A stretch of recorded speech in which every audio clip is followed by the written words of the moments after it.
city is for some glamorous, stimulating, prosperous. Only recently has it become dangerous. Boston in the early 1960s was a city divided by class, but united in its routines. Women went about their lives, working, raising families, studying, assuming safety in the familiar. But beneath the hum of trolley cars and church bells, something sinister crept into the neighborhoods.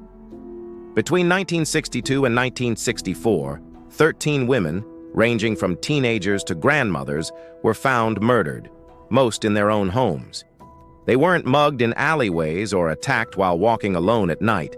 No, these women were killed in places they considered sacred: their apartments, their bedrooms. Their murders shared chilling similarities.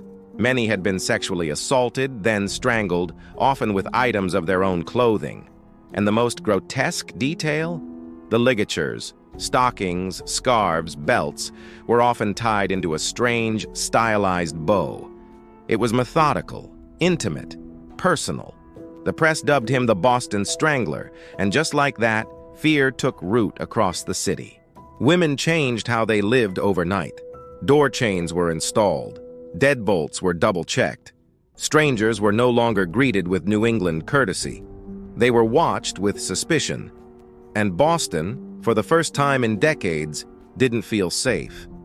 The killer didn't leave fingerprints. There was no forced entry. Investigators believed he charmed or tricked his way into the homes.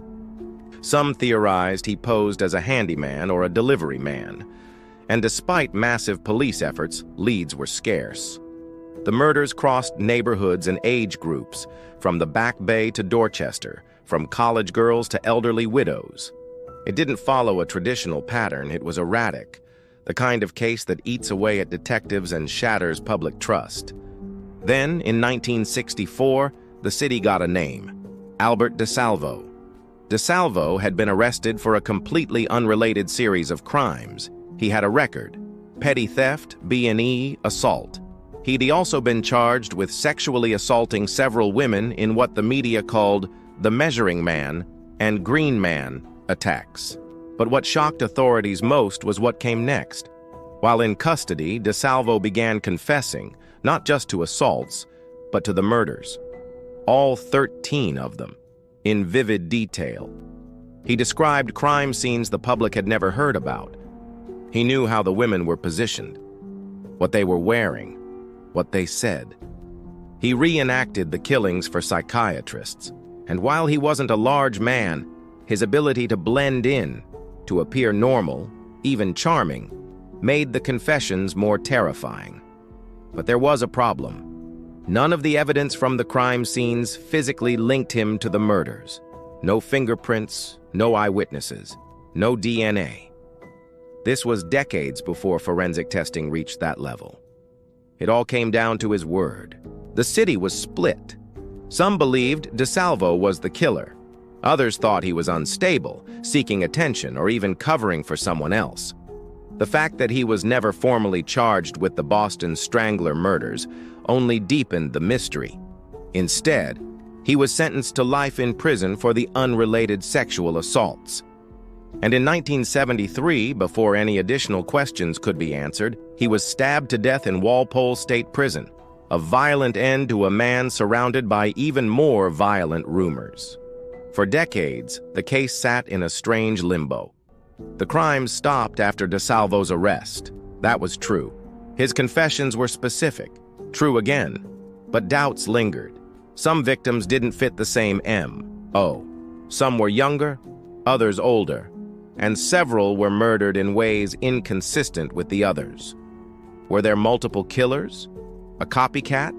Or had Boston been wrong about DeSalvo all along?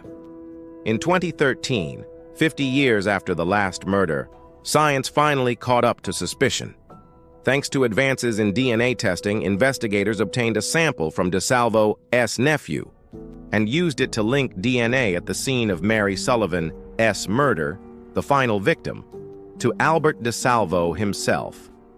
A later court order allowed for DeSalvo's body to be exhumed, and the DNA confirmed the match.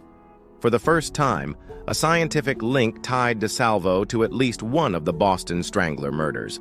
But that confirmation solved only part of the puzzle. It proved he was there for one murder. But what about the other 12?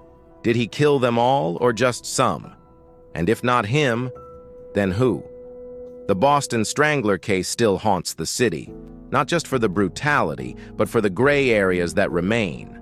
It's a story of fear, manipulation, and a justice system that couldn't keep up with the crimes of its time. It changed the way women navigated life in Boston. It changed the way investigators approached serial cases, and in many ways it changed the city itself. Was Albert DeSalvo the monster Boston had been hunting, or just the one willing to claim the name? In the end, the strangest part of the Boston Strangler case isn't just the crimes. It asks how many questions still remain, even after one man confessed to them all. Because sometimes, even when the science speaks, the silence left behind still echoes louder.